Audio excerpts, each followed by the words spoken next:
തേയിലത്തോട്ടങ്ങൾക്കിടയിലൂടെ അങ്ങ് മലമുകളിൽ ശോഭയോടെ തെളിഞ്ഞു നിൽക്കുന്ന ഒരു കുഞ്ഞു ദേവാലയം. ചുറ്റും പ്രകൃതി രമണീയത നിറഞ്ഞു നിൽക്കുന്ന ശാന്തമായ ഒരിടം. Saint George orthodox church, Ambanad.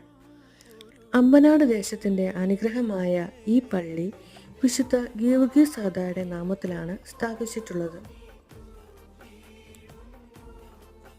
Estate ലയങ്ങളിൽ താമസിച്ചിരുന്ന തൊഴിലാളികൾക്ക് ആരാധനയ്ക്ക് വേണ്ടിയാണ് ഈ ദേവാലയം പണിതിട്ടുള്ളത്.